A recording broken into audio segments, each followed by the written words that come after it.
요한복음 16장 7절에서 15절의 말씀과 마태복음 5장 13절에서 16절의 말씀입니다. 먼저 요한복음 16장의 말씀을 봉독합니다. 그러나 내가 너희에게 실상을 말하노니 내가 떠나가는 것이 너희에게 유익이라. 내가 떠나가지 아니하면 보혜사가 너희에게로 오시지 아니할 것이요 가면 내가 그를 너희에게 보내리니 그가 와서 죄에 대하여 의에 대하여 심판에 대하여 세상을 책망하시리라. 죄에 대하여라 함은 그들이 나를 믿지 아니함이요 의에 대하여라 함은 내가 아버지께로 가니 너희가 다시 나를 보지 못함이요 심판에 대하여라 함은 이 세상 임금이 심판을 받았음이라. 내가 아직도 너희에게 이를 것이 많으나 지금은 너희가 감당하지 못하리라. 그러나 진리의 성령이 오시면 그가 너희를 모든 진리 가운데로 인도하시리니 그가 스스로 말하지 않고 오직 들은 것을 말하며 장래 일을 너희에게 알리시리라. 그가 내 영광을 나타내리니 내 것을 가지고 너희에게 알리시겠음이라. 무릇 아버지께 있는 것은 다 내 것이라. 그러므로 내가 말하기를 그가 내 것을 가지고 너희에게 알리시리라 하였노라. 아멘. 마태복음의 말씀입니다. 5장 13절입니다. 너희는 세상의 소금이니 소금이 만일 그 맛을 잃으면 무엇으로 짜게 하리요? 후에는 아무 쓸데없어 다만 밖에 버려져 사람에게 밟힐 뿐이니라. 너희는 세상의 빛이라. 산 위에 있는 동네가 숨겨지지 못할 것이요 사람이 등불을 켜서 말 아래에 두지 아니하고 등경 위에 두나니 이러므로 집안 모든 사람에게 비치느니라. 이같이 너희 빛이 사람 앞에서 비치게 하여 그들로 너희의 착한 행실을 보고 하늘에 계신 너희 아버지께 영광을 돌리게 하라. 아멘. 오늘은 성령 강림 주일입니다.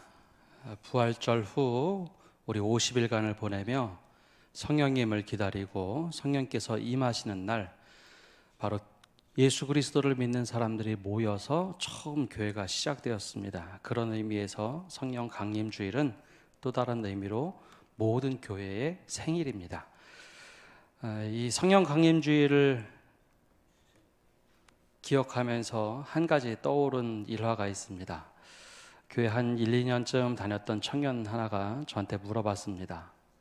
목사님, 설교하시면서 성령 하나님, 성령님 많이 이야기하시는데 그분이 도대체 누구신가요? 그리고 나서 깨달은 것은 우리 교회 안에서 사용하는 용어들이 참 어려운 표현들이 많고 일반적으로 이해하기 어려운 이야기들이 많다라는 것입니다. 성령 하나님, 우리가 하나님을 믿을 때 삼위일체 하나님을 믿는다라고 고백을 합니다. 아버지 하나님, 성자 예수님, 그 다음에 영이신 성령 하나님을 믿는다라고 하죠.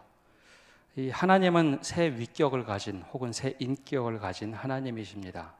삼위, 세 번째 위격을 가지고 계신 분이 바로 보이지 않는 영이신 성령님이십니다.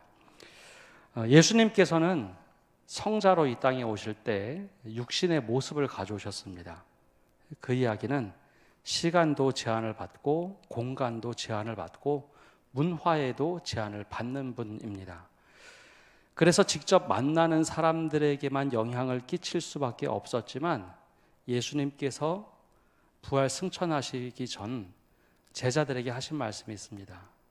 내가 이제 곧 가고 성령께서 오실 것이다. 내가 성령을 보내리라. 다른 보혜사를 보내리라 말씀을 하셨죠. 그 성령께서 오시면 시간, 공간 제약을 받지 않으시고 깨닫게 하시는 것이 있습니다. 오늘 말씀에 나오는 것처럼 죄에 대하여, 의에 대하여, 심판에 대하여 깨닫게 하실 것이다. 사실 제자들은 그 말씀을 정확하게 이해하지 못했습니다. 예수님께서 부활 승천하신 후에 그들은 함께 모여서 예수님의 약속하신 말씀을 기다리며 기도하기 시작했죠. 근데 어느 날 정말로 예루살렘에서 기도하는 날 성령이 그 자리에 임하십니다. 우린 이것을 좀 어려운 표현으로 성령 강림이라고 얘기하죠. 그날 제자들에게 큰 변화가 나타났습니다. 그 전만 하더라도 예수님이 다시 살아나셨다라는 이야기를 감히 할 수가 없었습니다. 두려웠죠. 믿음 생활 한다는 것이 두려웠습니다. 예수를 잡아 죽이던 서슬퍼런 사람들. 그러나 그날만큼은 달랐습니다. 성령이 임하시자 밖에 나가서 예수가 부활하셨다, 예수님이 부활하셨다, 그 소리를 외치고 다니는데 성령께서 사람들에게 역사하십니다. 예수를 믿지 않는 죄에 대해서 깨닫게 하셨고, 하나님과 올바른 관계를 맺지 못한 의에 대해서 깨닫게 하셨고, 그리고 세상의 주권자들이 다가 아니라 하나님이 진정한 주인이시고 예수님이 주인이시다라는 것을 깨닫게 하셨죠. 그러자 사람들이 예수를 믿겠다고 나왔습니다. 고백하기 시작합니다. 그렇게 나온 사람들이 모여서 모인 모임, 그것이 바로 교회가 됐습니다. 그래서 성령께서는 교회의 시작의 원동력이기도 하며 늘 성령께서 말씀하시는 것을 따라 나가는 것, 그것이 바로 성령의 전인 교회, 그리스도의 몸된 교회입니다. 오늘도 여전히 성령께서는 교회에 끊임없이 말씀하고 계십니다. 아니, 우리 삶에 말씀하고 계세요. 내가 주일에 말씀을 듣고 잊고 살아가는데 주중에 야, 이렇게 살아야 된다, 마음에 울림을 주시고 하나님의 말씀을 끊임없이 생각나게 하셔서 그 말씀을 붙잡고 살아가게 하시는 분, 바로 그 성령님께서 역사하시기 때문입니다. 근데 성령님은 단지 그것만 하시는가? 그렇지만은 않습니다. 우리가 힘들 때에 위로하시는 분입니다. 우리가 좌절했을 때 위로뿐만 아니라 우리를 도우시는 분입니다. 어떤 분에게는 불같이 임하시기도 하고 어떤 분에게는 따뜻한 어머니 품같이 임하시기도 합니다. 성령 하나님은 그런 인격의 하나님입니다. 나보다 나를 더 잘 아셔서 때로는 상담가로도 오시고 때로는 나를 도우시러 오시는 분입니다. 성령 하나님은 우리가 하늘에 계신 우리 아버지라고 부르는 멀리 계신 분이 아니라 내 숨소리 앞에, 호흡 앞에도 계시고 내 안에 들어오셔서 나보다 더 나를 잘 헤아리는 분입니다. 기도하기가 너무 힘들어서 속상해서 이러지도 못하고 저러지도 못할 때 말할 수 없는 탄식으로 우리를 위해서 중보해 주시는 분. 내가 교회가 아니라 다른 곳에서 하나님을 찾으면 그래, 내가 여기에 임하겠다, 그곳이 성전이 되고 하나님을 만나는 곳이 되도록 하시는 분이 성령 하나님이십니다. 이 성령 하나님은 특별히 우리에게 가장 중요한 사역을 하시는 것이 있는데 바로 예수님을 우리 주님이십니다 라고 고백하도록 하시는 분입니다. 이것이 되지 않으면 성령 하나님의 다른 모든 사역은 무의미합니다. 예수님을 주로 고백하는 순간 성령 하나님은 끊임없이 성경에 기록되어 있는 예수님의 말씀을 우리 삶 가운데 지속적으로 말씀하시고 그 길을 가도록 인도하십니다. 특별히 이번 한 주간 이 성령 하나님을 한번 기대해 보십시오. 내가 성령 충만하겠습니다. 일주일 동안 살아가면서 그 성령 하나님의 말씀에 귀 기울일 때 우리 마음속에 말씀하심을 통해서 우리가 주님의 길을 따라갈 수 있도록 인도하실 겁니다. 이번 한 주간 그렇게 성령 충만함으로 살아가시는 성도 여러분 되시기를 간절히 바랍니다. 우리 지난 2달 동안 팔복의 말씀을 함께 나누었습니다. 주님께서 제자들에게 너희들은 하나님 나라를 이렇게 살아가라 하면서 심령이 가난한 자, 애통한 자, 온유한 자, 그리고 의에 줄이고 목마른 자, 긍휼히 여기는 자, 그리고 더 나아가서 마음이 청결한 자, 화평케 하는 자, 그리고 마지막에 의를 위하여 고난을 받는 자, 이렇게 팔복의 말씀을 제자들에게 알려주셨죠. 그런데 이 말씀을 사실 제자들이 늘 잊고 살았습니다. 그런데 오늘 성령께서는 그 말씀을 제자들뿐만 아니라 우리에게도 늘 말씀하시며 야, 이렇게 살아가야 된다, 하나님 나라는 이렇게 살아가는 것이다 라고 말씀해 주십니다.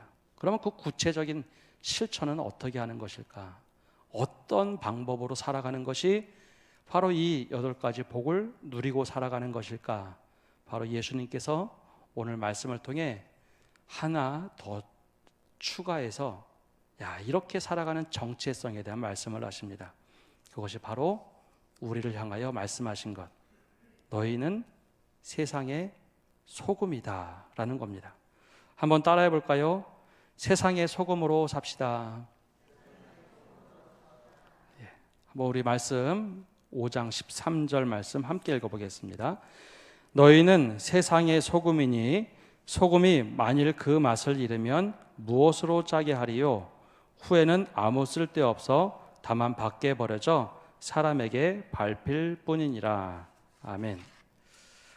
예수님께서 팔복 말씀하실 때 대부분 첫 번째에서 7번째 복까지는 저희들이라 라고 말씀하신 반면에 마지막 의를 위하여 고난을 받는 자, 주님을 위하여 고난을 받는 자, 그들에게는 너희라는 표현을 썼습니다. 다른 사람은 몰라도 너희는 의를 위하여 박해를 받는 자들, 그 너희를 향해서 똑같이 말씀하시며 그 너희에게 정체성 하나가 있는데 세상의 소금이다 라고 말씀하십니다. 그럼 그 말씀 앞뒤를 이어보면 바로 이런 말씀이 됩니다. 바로 소금이라는 존재는 나를 위해서 사는 존재가 아니라 세상을 위해서 사는 존재고 주님을 위해서 사는 존재라는 겁니다. 그 전까지 믿음 없이 살아올 때는 우리가 대충 살아도 됐습니다. 나만을 위해서 살면 됐습니다. 내 세상을 위해서, 내 축복을 위해서 살면 됐는데 주님을 위하여 사는 삶, 의를 위하여 박해를 받는 삶은 바로 세상의 소금, 교회의 소금이 아니라 세상의 소금이다라는 정체성을 가지고 살라는 말씀이죠. 세상의 소금이다라는 것, 사실 우리가 너무나 익숙하게 잘 아는 말씀 아닙니까? 그런데 당시 세상과 지금 세계에는 조금 다른 관점들이 몇 가지가 있습니다. 그 중에 하나가 소금의 가치입니다. 지금은 어디 가든지 소금이 흔한 존재가 되었죠. 마트에 가도 소금 사는 거 어렵지 않습니다. 그러나 당시 세계에는 소금은 굉장히 귀한 존재였습니다. 영어로 일을 하고 나서 급여를 받을 때 셀러리라고 이야기를 하죠. 이 셀러리라는 단어가 어원이 되는 것은 라틴어 살라리움에서 나옵니다. 이 살라리움이라는 단어는 소금으로 급여를 줄 때 사용하던 단어입니다. 소금으로 급여를 줬다라는 것이죠. 로마 그리스 시대에 군인들에게 월급을 줄 때 돈으로도 준 일이 있지만 많은 경우에는 소금으로 급여를 줬습니다. 그만큼 소금의 가치가 귀했던 것이죠. 그래서 이 소금이라는 것은 물물 교환을 넘어서 아주 귀중한 가치였습니다. 노예를 살 때도 소금을 주어서 노예를 사곤 했습니다. 소금이 그렇게 흔한 것은 아니고 귀중한 가치가 있었던 것이죠. 근데 예수님께서 그 제자들에게 너희는 세상의 소금이다 라는 말씀을 하고 계십니다. 그렇다면 소금은 어떠한 모습으로 살아가는 것이 소금의 역할을 하는 것일까요? 소금의 역할을 하려면 다른 노력과 힘이 필요하기보다는 그곳에서 녹아질 때 소금은 소금의 역할을 합니다. 소금이 진짜 소금이 되려면, 우리가 이해하는 소금이 되려면 소금은 우리가 있는 곳에서 녹아질 때 소금의 역할을 하게 됩니다. 저 전라남도나 남해 쪽에 가면 소금을 만드는 염전이 있습니다. 염전에 가보면 소금을 수북하게 쌓아놨습니다. 창고에 가면 정말 이것보다 더 높은 소금이 쌓여 있는 것을 한번 본 일이 있는데요. 그 소금은 아무런 역할을 하지 못합니다. 돈이 될지언정 그 소금은 그 소금끼리 모여 있을 때 아무런 역할을 하지 못합니다. 소금이 정말 필요한 곳, 그곳에 가서 소금이 뿌려질 때 소금은 그때 비로소 소금의 역할을 하게 됩니다. 생선상수에 들린 소금, 그 굵은 소금은 생선에 뿌려서 그 소금이 녹아질 때 소금의 역할을 하고, 조리사에게 들려진 소금은 적당량의 소금을 뿌려서 음식에 녹아져야 소금의 맛깔나는 음식을 만드는 역할을 합니다. 소금이 세면대에 있다면 그 세면대에 있는 소금을 찍어서 양치를 할 때 입안에 있는 세균도 죽고 치료가 일어나는 것, 그 녹아져야 소금의 역할을 합니다. 근데 이것이 녹지 않고 소금 결정체로 남아있으면 어떠한 일이 벌어질까요? 내가 뽐나고 고귀한 소금으로 그 자세를 그대로 가지고 있으면 소금은 사람들이 싫어하는 존재가 됩니다. 음식을 딱 떴는데 소금이 그득히 나왔다. 아유 짜 하면서 소금 덜어내죠. 양치를 하는데 소금 결정이 그대로 남아있다. 잇몸이 남아나지 않을 겁니다. 오히려 상처를 더 만들게 되죠. 그뿐만 아니라 소금이 하나도 녹지 않고 생선 위에서 그대로 있었다. 그러면 소금이 닿지 않는 모든 곳은 부패하고 말 겁니다. 소금은 녹아질 때 진정한 의미가 있습니다. 근데 예수님께서 그냥 너희들 세상의 소금이니 그렇게 한번 살아라, 그냥 이 말씀만 하신 걸까요? 아닙니다. 정체성에 대한 이야기입니다. 예수님께서 그렇게 사셨습니다. 예수님께서 사람들이 그렇게 싫어하고 썩었다고 생각했던 사람들, 죄인, 창녀, 사람들에게 버림받은 사람들에게 들어가셨죠. 그리고 그 속에서 그냥 함께 거하십니다. 주변에서 별의별 얘기가 다 들리죠. 죄인과 창녀들의 친구다라는 이야기, 비난까지 다 들었는데 예수님이 그 안에 들어가시니까 사람들이 썩었다고 하는 곳에 회복이 일어납니다. 사람이 사람답게 변하더라는 것이죠. 예수님께서 병든 사람들 가운데 함께 들어가시니 예수님을 만나는 사람들마다 병이 치료가 됩니다. 예수님께서 수많은 사람들 속에, 인파 속에 함께 있으니 그 사람들이 살만나는 세상이 됐다고 주님을 따라 나서기 시작합니다. 주님께서 그렇게 보여주셨어요. 그냥 독야청청에 있는 것이 아니라 그 속에 들어가서 완전히 녹아지자 주변에 놀라운 일들이 벌어집니다. 주님께서 우리들에게 원하시는 것, 바로 세상의 소금으로 살아가라라는 겁니다. 내 존재를 드러내고 뽐내는 것, 그거 별 의미가 없습니다. 소금은 함께 모여있는 것도 중요하지만 그것이 뿌려져서 녹아지는 곳에 정말 소금의 역할을 합니다. 안 될 것 같은 곳에 하나님의 나라가 이루어지기 시작하고 내가 그곳에 소금의 맛을 낼 때 그곳이 치유가 일어나고 회복이 일어납니다. 그것이 가정이 될 수 있고 교회가 될 수 있고 우리가 서 있는 곳에 우리가 소금의 맛을 가지고 녹아질 때 그런 놀라운 역사가 이루어집니다. 내 힘이 아니라 성령께서 부어주시는 힘으로 내가 그곳에 녹아지면 성령께서 죄를 깨닫게 하고 의를 깨닫게 하고 세상의 권세의 심판을 깨닫게 하시는 것처럼 그곳에서 하나님의 나라가 임하도록 하실 겁니다. 여기 계신 모든 성도님들, 바로 이 세상의 소금으로 우리가 있는 처소에서 완전히 녹아져서 세상을 치유하고 하나님 나라를 만들어 가시기를 바랍니다. 두 번째로 우리가 기억해야 할 것이 있는데요, 소금은 당연히 짠맛을 지니고 있어야 합니다. 우리가 소금의 정체성 가지고 있다는 것은 내 안에 끊임없이 소금의 그 짠맛을 가지고 있어야 합니다. 사실 맛을 잃었다라는 소금의 의미를 우리 문화에서는 잘 찾기가 어렵습니다. 우리나라는 소금을 염전이나 혹은 전기분해로 만드는 소금이 대부분이기 때문에 소금 그러면 이것이 정제염이 떠올려지지 다른 것이 떠올려지지 않습니다. 그러나 이스라엘의 경우에는 좀 다릅니다. 이스라엘에서는 소금을 채취하는 방법이 염전이 아닌 사해 옆에서 암염을 채취하는 길입니다. 한번 사진을 보시면 나올 텐데요, 암염이라는 것은 저렇게 커다란 덩어리입니다. 저 안에 수많은 미네랄들이 있고 나트륨이 섞여져 있습니다. 그래서 이 사해 옆에는 저런 암염들이 많이 나왔는데요, 저것을 채취해서 물에 담가 놓고 물의 농도를 높여서 소금을 채취할 때 저것을 소금을 얻는다라고 말합니다. 그러면 도대체 소금이 어떻게 맛을 잃을까 하는데요, 저 암염을 놓고 물을 받아서 소금을 계속해서 추출하다 보면 저 암염에 있는 소금기들이 점점점 빠져나갑니다. 그리고 어느 날 저 암염은 껍데기만 남은 맛 잃은 소금 덩어리가 됩니다.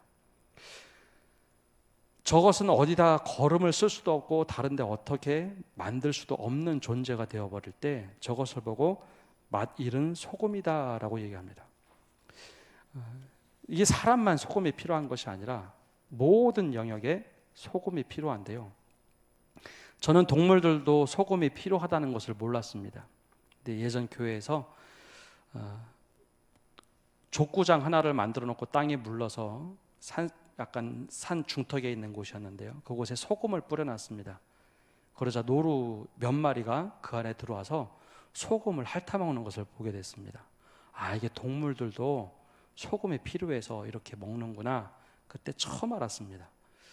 근데 이스라엘에서는 이 암염을 동물들에게 줄 때가 있는데요.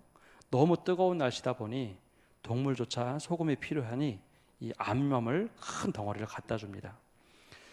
조금 쪼개서 놓아주면 이 소나 양들이 그 암염을 핥는다고 합니다. 핥으면 미네랄을 취하는데 점점 시간이 가면 갈수록 이 암염이 뼈다귀만 남은 앙상한 뼈다귀처럼 바뀐다고 해요. 구멍이 숭숭 나 있는. 그것을 보고 또 맛 잃은 소금이다라고 부릅니다.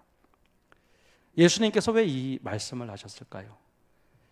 예수님은 세상의 소금으로 들어가서 그곳에 다 녹아지는 삶을 사셨는데 맛 잃은 소금처럼 살던 존재들이 있었다라는 것이죠. 너희들은 맛 잃은 소금처럼 버려져서는 안 된다. 사람들에게 밟혀서는 안 된다.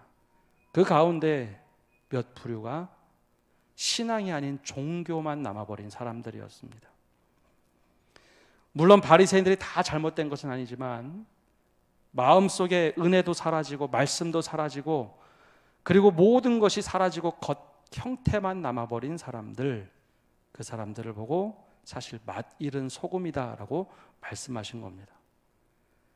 경건의 모양도 사라지고 다 없어진 것처럼 보이지만 습관만 남아있는 겁니다. 믿음의 습관. 남들이 보기에 저 사람 교인인 것 같아. 그런데 왜 저럴까? 하는 모습. 그것이 바로 맛 잃은 소금입니다. 예수님께서는 이것을 경계하셨습니다. 그리고 너희는 세상의 소금이 되라 말씀하셨죠. 사실 저는 말씀을 묵상하면서 이 모습이 가장 두렵고 떨리는 모습 가운데 하나입니다. 주님께서 끊임없이 우리에게 은혜를 부어주시고 말씀을 부어주셔서 맛나는 소금으로 살아가도록 하셨는데 우리가 그 맛을 다 잃어버린 겁니다. 종교의 형태는 남아있는데 그 내용물은 다 빠져버린 뼈다귀 앙상하게 남은 맛 잃은 소금. 은혜를 부어주셨는데 은혜를 다 소진해버렸습니다. 말씀을 주셨는데 말씀의 은혜도 다 잊어버렸습니다. 그리스도인으로 살아가는 모습은 다 잃어버리고 종교심만 남아있는 모습, 이것이 바로 맛 잃은 소금입니다. 그래서 주님께서는 그것을 경계하시며 너희는 세상의 소금이다. 우리가 있는 곳을 하나님이 원하시는 기쁨의 하나님의 나라로 만들기를 바라면서 이 정체성을 말씀하셨죠. 이것이 바로 우리들이 가져야 할 정체성입니다. 그렇다면 소금의 맛을 담지할 수 있는 곳은 어딜까요? 바로 그곳은 교회입니다.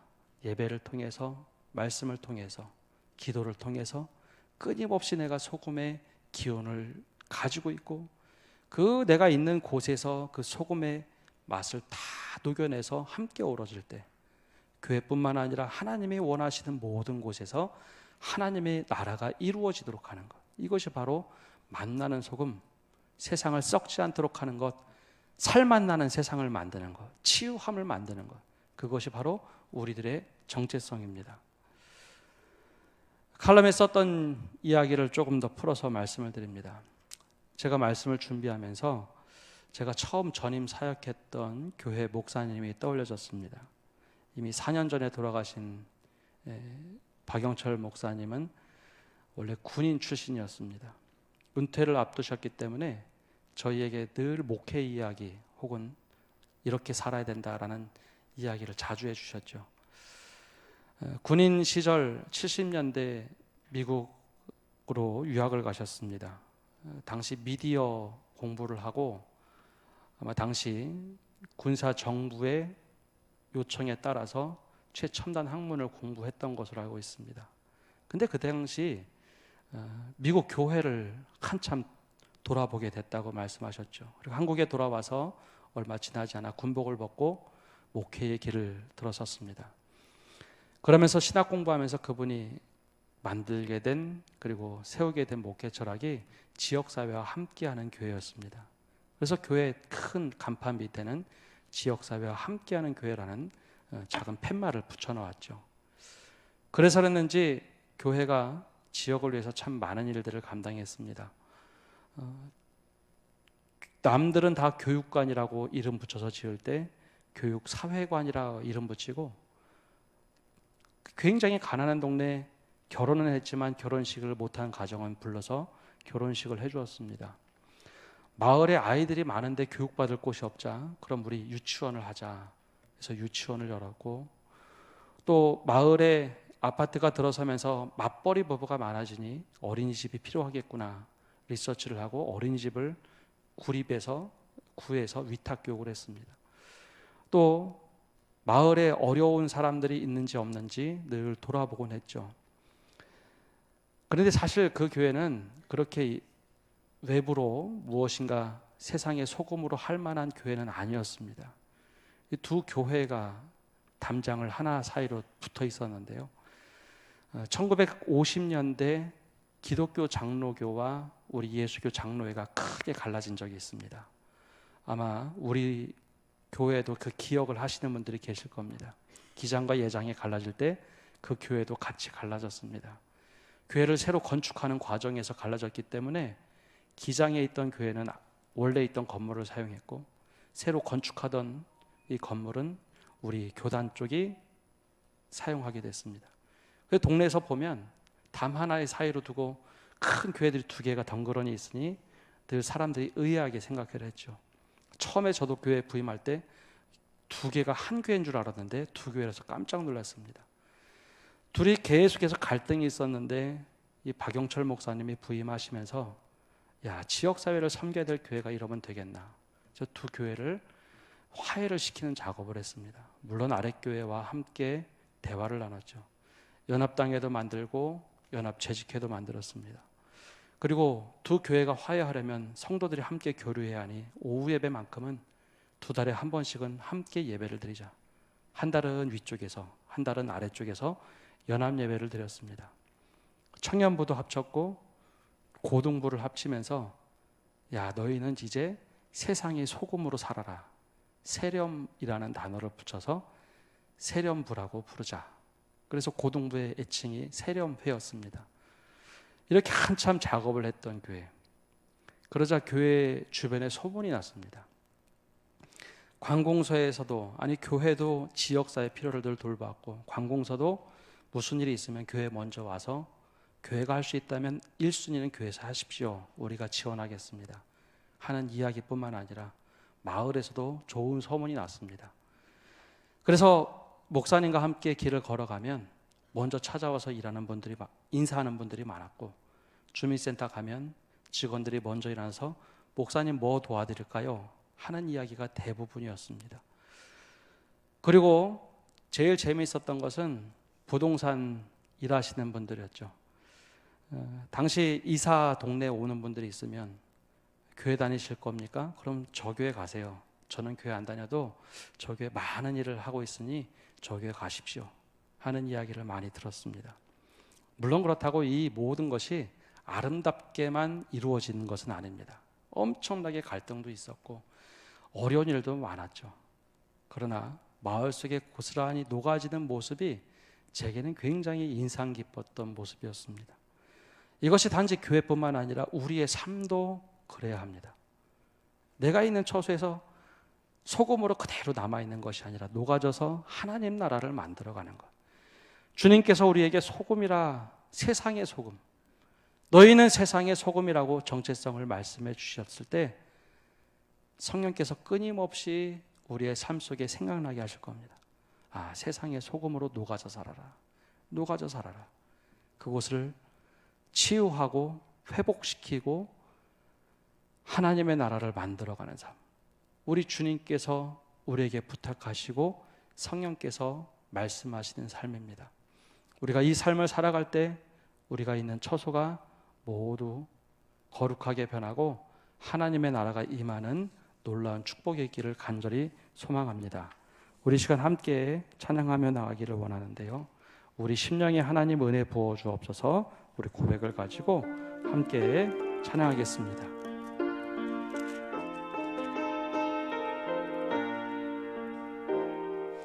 빈들의 마른 풀같이 시들은 나의 영혼, 주님의 약속한 성령 간절히 기다리네. 가물어 메마른 땅에 단비를 내리시듯 성령의 단비를 부어 새 생명 주옵소서. 반가운 빗소리 들려 산천이 춤을 추네. 봄비로 내리는 성령 내게도 주옵소서. 가물어 메마른 땅에 단비를 내리시듯 성령의 단비를 부어 새 생명 주옵소서. 절 따라 우로를 내려 조목이 무성하니 갈급한 내 심령 위에 성령을 부으소서. 가물어 메마른 땅에 단비를 내리시듯 성령의 단비를 부어 새 생명 주옵소서. 참되신 사랑의 언약 어길 수 있사오랴. 오늘의 흡족한 은혜 주실 줄 믿습니다. 가물어 메마른 땅에 단비를 내리시듯 성령의 단비를 부어 새 생명 주옵소서.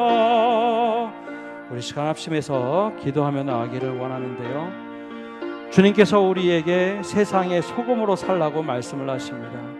우리가 있는 처소에 살맛 나는 세상을 만드는 것, 내가 있는 곳에 부패하지 않도록 만드는 것, 내가 있는 곳에 치유함을 만들도록 우리를 세상의 소금으로 부르셨는데, 주님, 내가 이 일을 감당하겠습니다.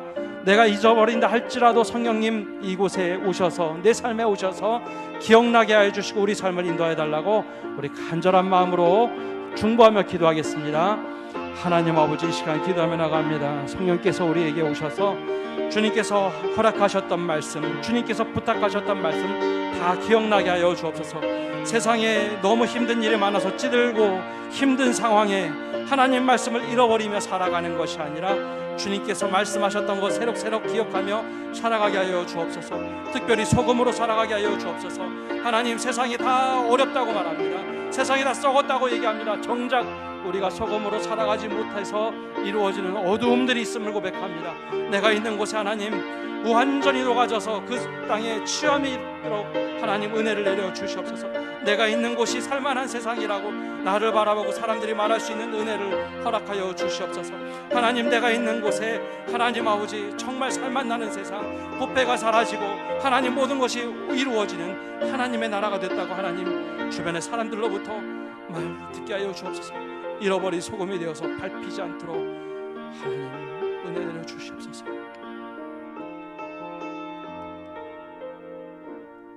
성령 강림주일, 성령께서 우리에게 임하셔서 우리가 잃어버렸던 은혜와 말씀들을 기억나게 하여 주옵소서.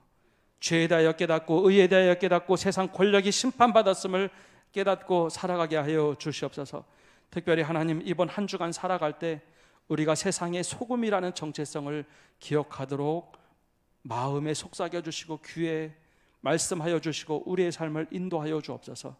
그래야 내가 속한 가정, 내가 속한 교회, 내가 속한 직장, 내가 속한 학교 모든 곳에서 내가 녹아져서 살만 나는 곳이 되게 하여 주시고, 썩어지고 부패됐던 것이 회복되게 하여 주시고, 상처받고 아픈 것들이 회복되는데 바로 우리를 사용하여 주옵소서. 너희들아 말씀하신 것처럼 바로 우리가 사용되어져서 내가 있는 곳이 하나님 나라가 되도록 하나님의 은혜가 충만히 넘쳐 주변의 모든 사람들에게 흘러넘치는 하나님을 위하고 이웃을 위한 우리의 삶이 되도록 인도하여 주옵소서. 예수님의 이름으로 기도합니다. 아멘.